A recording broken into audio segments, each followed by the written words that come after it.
My name is Aleah Colon-Alfonso. I am a biological psychology, neuroscience, and theater, dance, and performance studies major here at the New College of Florida. Today, I am thrilled to be interviewing New College alumna Maxeme Tuchman, an award-winning entrepreneur who will be speaking at my college graduation this May. Max, would you tell us a little bit about yourself? Absolutely. Again, I am a New College grad. That's probably one of the things I'm most proud of.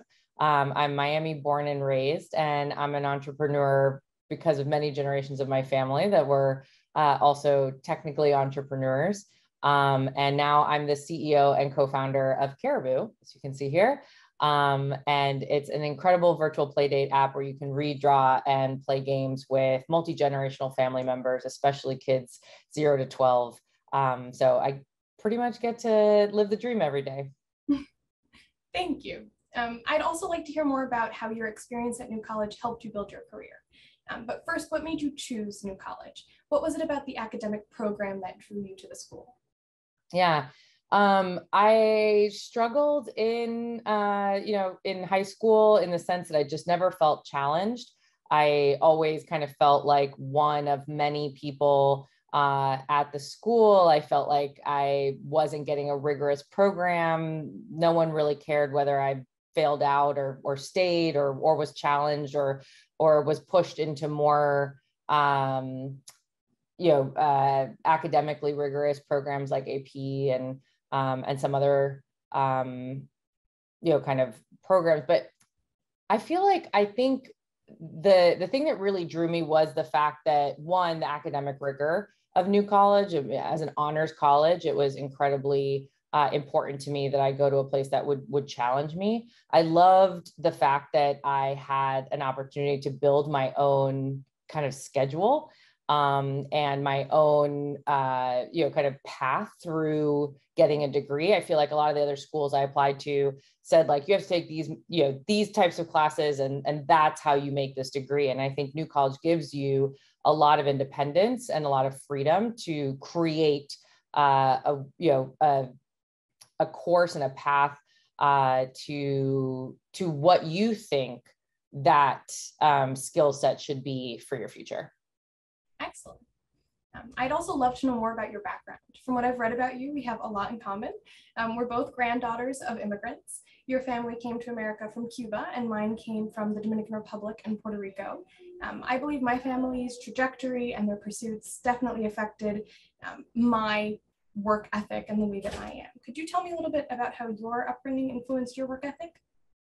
Yeah, so I'm also the granddaughter of Holocaust survivors, and I think that's always important to talk about because I have studied my family's history and I've seen the sacrifices that my family made to get to this point, right? From the Ukraine and Russia to Cuba, from Cuba to Miami.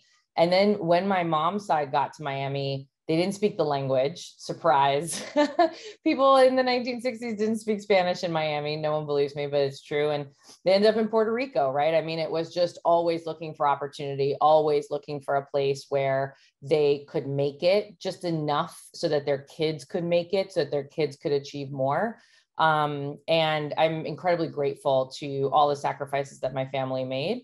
And because of the sacrifices that they made, it fuels me to give back to my community, to give back to communities that look like me, that have been under-resourced, that have immigrated, that have not always had the same opportunities that everybody else has had. And I think I take that with me in the work that I do, no matter where I work.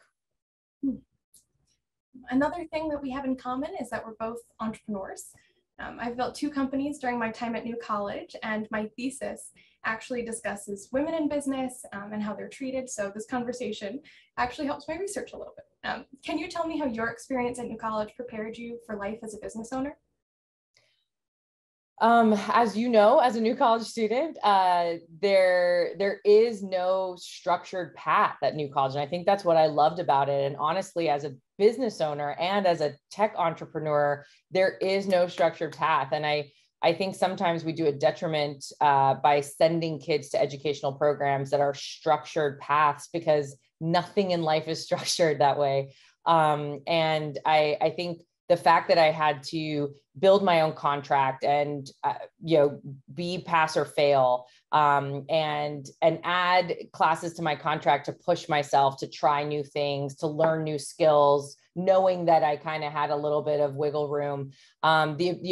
Creating my own classes. I created a class about, I think, the Cuban Revolution in Spanish because I thought that was interesting, and I thought that that would help in my international studies degree. I think the freedom and the independence that New College gives you is a skill that is invaluable in life in general. You've also said that New College is a great place for entrepreneurs because of what you just mentioned, the academic rigor, and the fact that our program encourages students to take risks and be self-reliant. I know you just touched upon it, but would you mind talking a little bit more about that? Yeah. I think the other thing, and this, your background is reminding me of this, is you have to be able to do hard work with lots of distractions. And I feel like taking classes in that building and just looking out at the bay was like incredibly hard. And I probably perfected the skill of multitasking, like kind of like paying attention to the dolphins, but also paying attention to the professors. And also, again, the ability to get really hard work done in such beautiful settings. What advice or success tips would you give to students at New College who will be entering a super competitive work environment once they graduate? I have lots of advice and tips, but you will have to wait for my graduation speech to hear them. Yes. Okay. So then what does it mean to you to be a role model? Not just for women, but for Latina women who are also business owners, women like me. Yeah, I don't really think of myself as a role model, but I think of myself as an example, one data point, one statistic of someone achieving something where you haven't seen an example of that before. And I love the example. I think it was the 1980s where Iceland elected their first female president. And there was a story about a kindergarten class where all the boys were drawing female presidents, as kind of like their pictures. And the teacher goes around and says like, well, what do you want to be when you grow up? And they're like, oh, well, I can't be president because that's a woman's job. And like, just again, the ability to see something and then be able to imagine yourself there, right? And if you don't see examples that look like you, and I say that with gender, sex, racial, ethnic, ability, all of the things that make us us. When you don't see examples of someone like you in a role that you want to be in the future, it's sometimes hard to imagine that there's a space for that, or that people want you there, or that you have a path to that. Either it could be a career, it could be a personal thing that you'd like to be. And I am, the statistics in venture capital are terrible, right? Less than 2% of venture capital dollars go to women and people of color. And so, if I can be an example for a woman, a person of color, even a Latina like me with white privilege, if someone can look at that and say, she was able to access some of that 2%. And if she can do it, I could probably do it too. And maybe I could do it better. That makes me happy. If you could go back and visit yourself at my age and tell yourself one thing about how you would approach the future, what would it be? Oh, that nothing gets easier. I think I had this idea that like at a certain age, things would get easier, or at a certain point in my career, things would get easier. And even running a startup, I mean, being a business owner, you think, at a certain revenue milestone, things will be easier. Or like when I have one employee, it'll be easier. And the thing that exactly. I think the advice I would give myself would be, it doesn't get easier. It's just a different type of hard. And be flexible, be prepared for that. And don't get so crushed when it doesn't become easier. Just recognize that it's a new thing that you're going to get to struggle with. And it's just a different type of hard. And it's going to be awesome to struggle with it. That's excellent. Thank you.